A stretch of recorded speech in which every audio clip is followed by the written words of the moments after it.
सदारती तकरीर के बाद कोई और शुक्रिया के बाद कोई ऐसी रस्म नहीं है कि फिर कोई बात करे। मैं 2-3 चीज़ें भूल गया था। नंबर 1 ये कि आज इस रस्म रुनुमाई की तकरीब में मेरी शरीक हयात डॉक्टर तस्लीम भी तशरीफ़ रखती हैं और उनका मुझे जो सहयोग ताउन जो भी कहें और उन्होंने जिस तरह हमें बर्दाश्त किया है कि लिखने के माहौल में जिम्मेदारियों से हम जी चुरा कर ये काम लिखते करते हैं, तो मुझे एक काफ़ी भी करंट प्रोग्राम आता है, उसमें शबाना आज़मी जावेद अख्तर का एक इंटरव्यू है, यूट्यूब पे अवेलेबल है।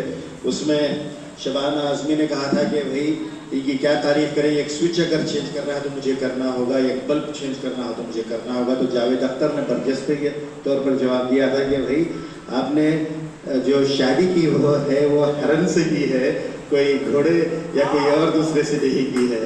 तो उन्होंने वो बताया था।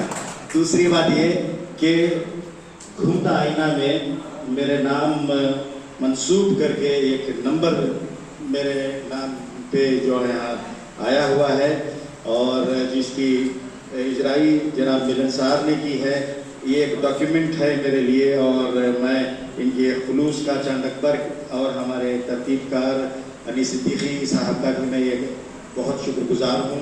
दरअसल एक बात ये कहना भूल गया था क्योंकि ये पार्ट 2 के तौर पर अपनी तकरीर के हिसाब के रूबरू पेश कर रहा हूँ। यूनिवर्सिटी के ज़माने में मोहतरम हामिद अलमास के दूसरे फर्जन मल्हार कैसर मेरे यूनिवर्सिटी बैचमेट रहे। उनके तवस्सुस से मुझे गुलबर्गा के बारे में एक सरसरी जायज़ा था।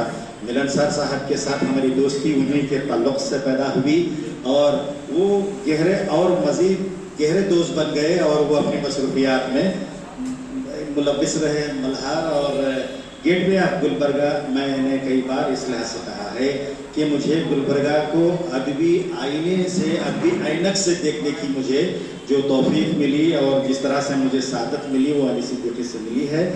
और मुझे अच्छी तरह याद है कि डॉक्टर वहीद पीरज़ादा भी अनीस सिद्दीकी से पहले के दोस्त हैं। मैंने शुरू ही में एहतराम किया था और अनीस सिद्दीकी जो है दौरे असर के दोस्त रहे हैं और तेरीना वो भी मेरे रहे हैं। और हामिद अकमल साहब से मैं और मज़ीद क्या कहूँ उनके बारे में कुछ लिखूँगा।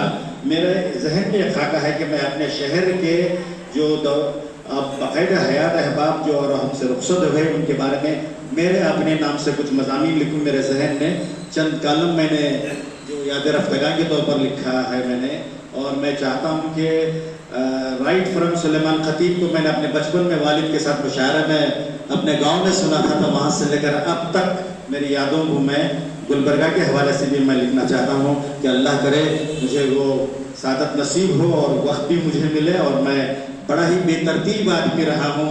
जो ये मैं क्या कहूँ कि मेरी बेगम कई बार इशारा करती थी अनीस से कि भाई इन्होंने लिखा बहुत कुछ है, वो सब कुछ बेकार जाएगा और उनकी मजमुआ बंदी भी हो, तो उन्होंने ही इसमें पहल की थी। और अब तमाम का एक बार फिर आपने मुझे अपने बेहतरीन समातों से नवाजा, बहुत बहुत शुक्रिया। आज मेरे लिए एक ये निशान इम्तियाज़ है कि मैं इस कदर आपकी मोहब्बतें समेट कर आपसे मैं रुखसत हो रहा हूँ।